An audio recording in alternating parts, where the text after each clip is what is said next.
Salam jumpa kembali pada chapter 5 pada subtema analisis sejarah bahasa hukum dalam buku Unraveling Legal Discourse Hermeneutic for Students School in Law created by Glenn Fortuna Della Ortega. Mari kita ikuti bersama. Analisis sejarah bahasa hukum atau historical analysis of legal language in the realm of law. Language is the most essential to use to communicate legal principle, right and obligation. However, the language employed in legal text often appear complex, archaic, and difficult to decipher for the untrained eye. To truly understand and interpret legal document, it is imperative to engage in a historical analysis of legal language. This subchapter aims to provide student scholars in law with a comprehensive overview of the historical development and evolution of legal language using hermeneutic analysis as a lens. Jadi pada subbab ini bertujuan untuk memberikan gambaran umum yang komprehensif kepada para pelajar hukum tentang perkembangan sejarah dan evolusi bahasa hukum dengan menggunakan analisis hermeneutik sebagai lensanya. Akar bahasa hukum dapat diterusi kembali ke peradaban kuno, di mana kode-kode hukum pertama kali dibuat. Teks-teks hukum kuno seperti Kode Hammurabi dan 12 Meja Roma meletakkan dasar bagi bahasa hukum. Kode-kode hukum awal ini ditulis dengan cara yang lugas dan ringkas, mencerminkan kebutuhan akan komunikasi yang jelas dalam sistem hukum awal. Seiring dengan perkembangan masyarakat, begitu pula dengan kompleksitas bahasa hukum.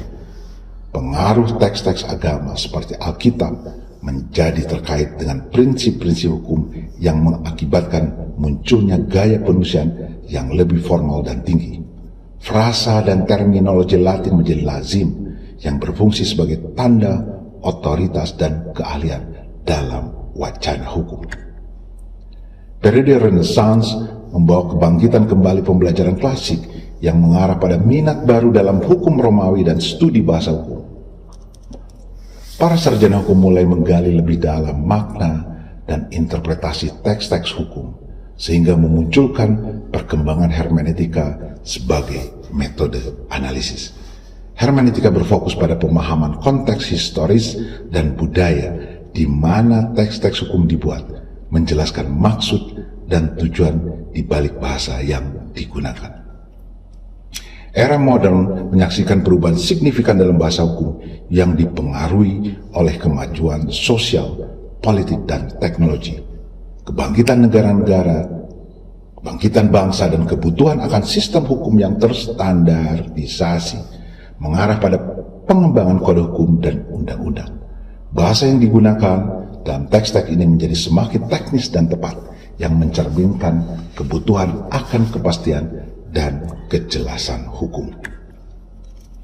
Dalam beberapa tahun terakhir telah ada pengakuan yang semakin besar tentang perlunya menyederhanakan bahasa hukum untuk meningkatkan accessibility dan memastikan keadilan bagi semua orang. Inisiatif bahasa sederhana telah diperkenalkan, mengadvokasi penggunaan bahasa yang jelas dan mudah dimengerti dalam dokumen hukum. Gerakan ini bertujuan untuk menjembatani kesenjangan antara para profesional hukum dan masyarakat, membuat bahasa hukum lebih inklusif dan mudah dipahami. Dengan terlibatnya dalam analisis historis bahasa hukum, para mahasiswa dapat memperoleh wawasan yang berharga tentang asal-usul, perkembangan, dan transformasi wacana hukum. Memahami konteks historis dan evolusi bahasa hukum memberikan dasar yang kuat untuk menafsirkan dan menganalisis teks-teks hukum dengan menggunakan analisis hermeneutik. Program ini membekali para mahasiswa dengan alat-alat yang diperlukan untuk menavigasi dunia bahasa hukum yang kompleks dan berkontribusi pada pengembangan wacana hukum yang sedang berlangsung. Law in Hermeneutic Mind, Della Forte, Glenn Fortuna Della Ortega.